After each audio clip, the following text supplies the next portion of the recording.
안녕하십니까. 11월 6일 소그룹 교재 나누는 시간입니다. 오늘 말씀은 여호수아 10장 6절에서 15절까지 말씀이고요. 주제는 태양이 머물고 달이 멈춘 날입니다. 여러분은 하나님이 행하신 기적을 경험한 적이 있으십니까? 저 같은 경우에는 있는데요. 제가 어머니 뱃속에 있을 때 4개월이 되는 때에 절박유산이라는 통보를 받았습니다. 살 수 있는 확률이 2%밖에 안 된다라는 소식을 어머니께서 들으신 것이죠.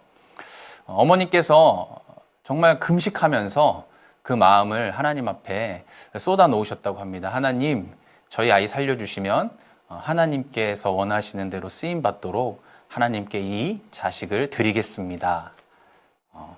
그 결과 병원의 만류 끝에, 산모가 위험하다는 만류 끝에 어머니께서는 나셨는데, 그렇게 해서 제가 태어나서 이렇게 또 목회를 하고 있는 그런 기적 같은 일들을, 그 은혜들을 하나님께서 경험하게 해 주셨죠.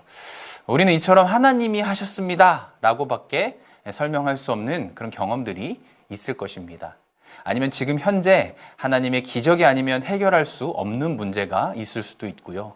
지금은 괜찮을지 모르겠지만 앞으로 우리 삶에 반드시 하나님께서만이 해결해 주실 수 있는 어려움을 직면하게 될 수도 있죠.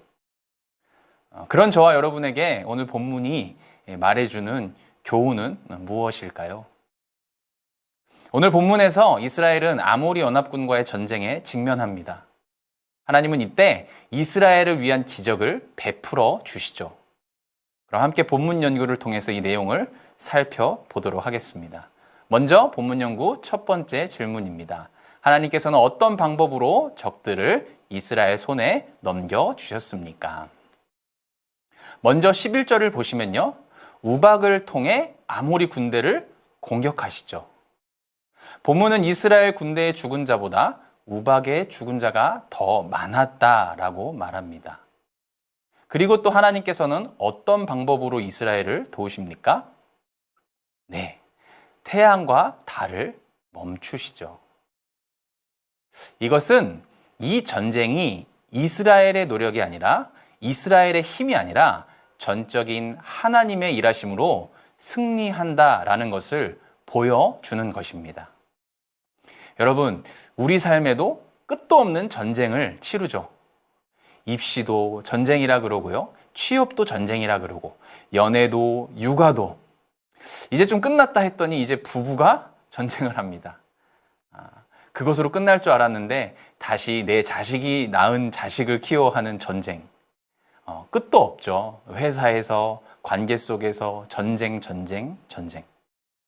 여러분, 그러나 꼭 기억하십시오. 성도의 삶에서 치르는 모든 전쟁의 승리는 하나님께 달려 있습니다. 그분이 손을 드시면 승리하는 것이죠. 우리는 반드시 인생에 우리보다 더 큰 적을 만나게 되어 있습니다. 이 적과의 싸움에서 승리할 수 있는 유일한 길은 승리하게 하시는 하나님을 붙드는 것이죠. 여러분, 링컨의 이야기를 잘 아실 텐데요. 남북 전쟁 가운데에 부하 한 명이 링컨에게 이런 농담을 했다고 합니다. 하나님께서는 이 시기가 참 힘드시겠습니다. 왜냐하면 남부군에 속해 있는 성도들이 자신의 편에 하나님을 서달라고 기도할 것이고 북부군에 있는 성도들도 자기 편에 하나님께서 서주시기를 기도하니 얼마나 하나님이 힘드실까요? 라고 하자 링컨이 이렇게 대답했다고 합니다. 하나님이 누구 편에 서시는지가 아니라 누가 하나님의 편에 서느냐가 이 전쟁의 성패를 좌우할 것입니다. 그렇죠. 여러분, 하나님이 우리 편에 서게 하는 것이 아니라 우리가 하나님의 편에 서는 것이 중요합니다. 그것이 승리할 수 있는 유일한 길인 것이죠. 여러분, 사실 이 전쟁은 이스라엘의 실수에서 비롯된 전쟁입니다. 하나님께 묻지 않고 기브온과 동맹하면서 촉발된 전쟁이기 때문이죠. 여기서 두 번째 질문인데요. 이스라엘이 이러한 이스라엘 백성의 실수로 인해서 발생한 문제였는데 이 문제까지도 하나님께서 해결하신 그 이유가 무엇일까요? 6절 말씀에 보시면 나오는데요. 우리의 실수와 연약함에도 하나님께서는 그 백성을 위해 싸우신다라는 것, 그것이 나오는 것이죠. 사랑하는 성도 여러분, 기독교 교리 중에 성도의 견인이라는 교리가 있습니다. 이것은 하나님께서 택하신 백성은 실수와 넘어짐이 있고 그 가운데 고통이 따를 수도 있겠지만 하나님이 끝까지 성도를 견인하신다라는 교리죠.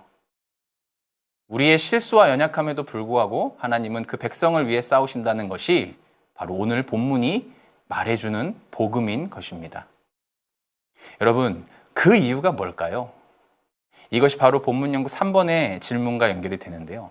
3번 질문 우리 함께 보겠습니다. 이스라엘 자손이 목전에서 놀라운 승리를 경험하고 그것이 책에 기록돼 후대에 전해진 이유는 무엇입니까? 하나님께서 이같이 성도를 견연하시는 이유는 하나님 자신의 영광을 위해서입니다. 13절과 14절 말씀을 보시면 야사렛 촉에 기록돼 자자손손 이 사건을 볼 수 있도록 기록해 놓았다고 하죠. 그 이유는 하나님께서는 지금 현 세대뿐만 아니라 이스라엘 자자손손이 하나님의 역사를 기억하기 원하셨던 것이죠. 그래서 지금 우리가 이 말씀을 볼 수 있는 것입니다. 사랑하는 성도 여러분, 우리의 부족함과 연약함과 실수에도 불구하고 내 삶의 문제에 개입하시는 그 하나님께 이번 한 주 찬양과 감사의 고백으로 영광 돌리셨으면 좋겠습니다.